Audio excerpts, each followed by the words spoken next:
Hi వియాస్, welcome to సినీ జోష్.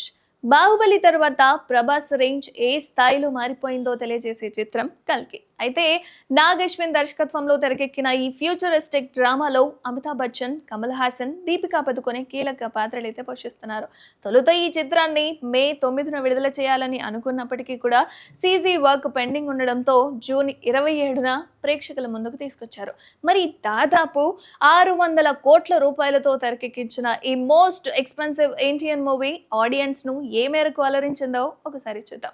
అసలు కథ ఎలా ఉంది, మొత్తానికి కల్కి చిత్రం ప్రేక్షకులను అలరించిందా లేదా అన్నది ఒకసారి చర్చించుకుందామా. మహాభారత యుద్ధంలో తన కోపం కారణంగా కృష్ణుడి చేత శాపగ్రస్తుడైన అశ్వత్థాముడు వేల సంవత్సరాల పాటు మహావిష్ణువు 10వ అవతారమైన కల్కి పుట్టుక కోసం వేచి చూస్తూ ఉంటాడు. కలియుగం అంతానికి దగ్గరలో భూమండలపు ఆఖరి నగరమైన కాశీ దగ్గర కాంప్లెక్స్ ను ఏర్పాటు చేసి మానవ జాతిని తుచ్చంగా చూస్తూ మరో ప్రపంచం కోసం పరితపిస్తూ ఉంటాడు అశ్వత్థామ. ఎప్పటికైనా సరే ఆ కాంప్లెక్స్ లోకి వెళ్లాలని సుప్రీం యాస్కిని ఎదురు చూస్తూ ఉంటాడు. తర్వాత ప్రభాస్ విషయానికి వస్తే చిన్న చిన్న దొంగతనాలు చేస్తూ మిలియన్ యూనిట్స్ సంపాదించడం కోసం నానా పాటలు పడుతూ ఉంటాడు. ఇక దీపికా పదుకొనే విషయానికి వస్తే చిన్నప్పుడే తండ్రి కొన్ని యూనిట్స్ కోసం కాంప్లెక్స్ కు అమ్మేయబడిన అమ్మాయి సుమతి అలియాస్ దీపికా పదుకొనే. అయితే ఈ నలుగురు కథ క్రమేణా ఎదురు చూడాల్సి వస్తూ ఉంటుంది. అసలు ఈ నలుగురికి లింక్ ఏంటి? యాస్కిన్ ధ్యేయానికి అశ్వత్థామ ఎలా ఎదురు నిలిచాడు? ఈ మహాయుద్ధానికి సుమతి ఎందుకు కారణమైంది? ఈ యుద్ధంలో భైరవ పాత్ర ఏంటి? భైరవ అంటే ప్రభాస్ గారు. అయితే వీళ్ళ నలుగురు చుట్టూ ఈ ఆసక్తికరమైన ప్రశ్నలకు దర్శకుడు నాగ్ అశ్విన్ చెప్పిన సమాధానమే కల్కి చిత్రం. అయితే నటీనటుల పనితీరు విషయానికి వస్తే అందరికంటే ముందుగా మాట్లాడుకోవాల్సింది అమితాబ్ బచ్చన్ గురించి. 80 ఏళ్ల వయసులో ఆయన ఈ తరహా పాత్ర పోషించడం అనేది అభినందనీయం. సినిమా పట్ల ఆయనకి ఉన్న ప్యాషన్ కి ఇది నిదర్శనం అని చెప్పుకోవచ్చు. అశ్వత్థామ పాత్రలో అమితాబ్ ను తప్ప మరెవ్వరినీ ఊహించుకోలేము. అలాగే డిఏజింగ్ తో అమితాబ్ ను యంగ్ గా చూపించిన విధానం అయితే చాలా బాగుంది.